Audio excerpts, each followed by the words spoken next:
Prior to working with me, many of my clients thought they were eating healthy, but what they didn't know was that they were making these simple, clean eating mistakes every single week, and that is why they couldn't see results. The first mistake is that you're eating the wrong types of healthy foods. You're eating a lot of pre-packaged shit that has the keto label on it, 5 grams of net carbs. You're eating all the skinny versions of your favorite things, and you are not in that caloric deficit because you're packing your meals and your day's worth of eating with these shitty foods. What net carbs really means is that they just took the fiber and subtracted it from the total amount of carbs that is in that serving.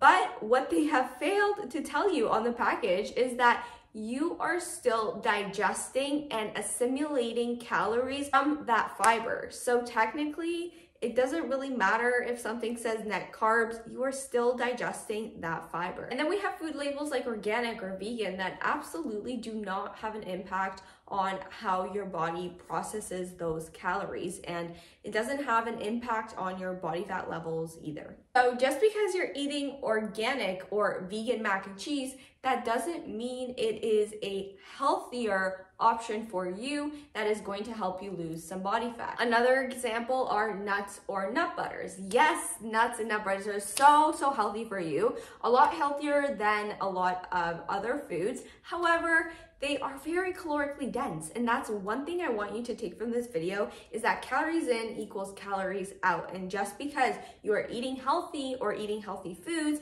that doesn't mean you're eating right for fat loss. So instead of having almonds or almond butter, maybe you can have some avocados, which are a lot higher in volume because they provide more fiber per gram and are gonna help you feel more full and satiated. That goes into our second point. You're just eating too many high calorie dense healthy foods. Just because you're eating healthy, that does not mean you're eating healthy for fat loss. Okay, this is a mistake that I have done personally in the past.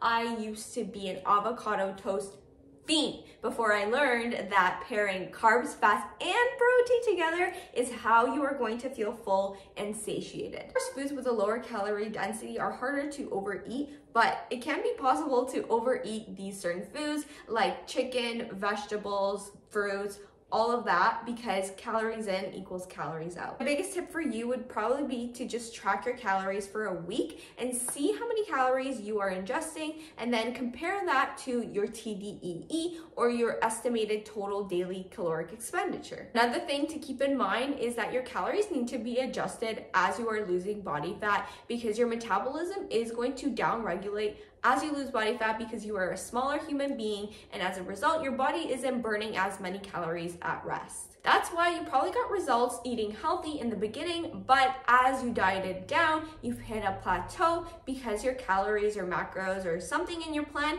needs to be adjusted. Third mistake that you're making is that you're eating out way too often. Restaurants are not concerned about what diet plan you are following.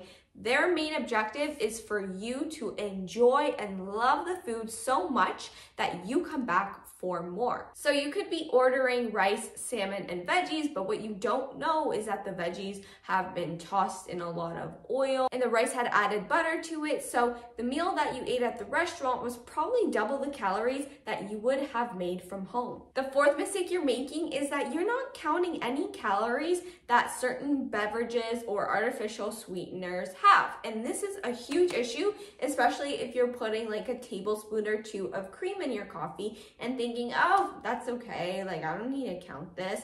Yes, you do. It has calories. And what you don't know is these 0-calorie maple syrups, 0-calorie sugars, they still contain calories. It's just that it's such a small amount that the FDA doesn't actually allow for certain food labels to actually track them, but they're still there. They can have 1 to 2 grams of carb, but it's not on the label. This extends to condiments as well. Barbecue sauce, honey mustard, mayo. These calories really do add up and you may not even know it. Point smoothies are also a huge issue. You're not being healthy, loading your blender up with agave, nut butters, fruits, and almond milk. You're gonna be a lot more satiated eating the actual whole foods or eating a higher protein meal. What my clients understand now is that their previous smoothie had a lot more calories and sugar than a regular Coke. Another huge one is alcohol. It is its own separate macronutrient, having 7 calories per gram, and people just consume it as if it has no calories. Check out my alcohol tracking video here to see how it can fit within your life. So what should you do if you want to lose fat effectively? Resistance train and eat in a caloric deficit, meaning you're eating less calories than your body burns. Why the resistance training? Well, it will help improve your insulin sensitivity so that you can really burn fat when you are just resting, and it will make your fat loss a lot more efficient than cardio will, because resistance training is progressive in nature. The more muscle you have on your body, the more calories your body burns. That's it for me, guys. Make sure you give this video a big thumbs up, subscribe to my channel, follow me on Instagram, and I'll see you next time. Bye!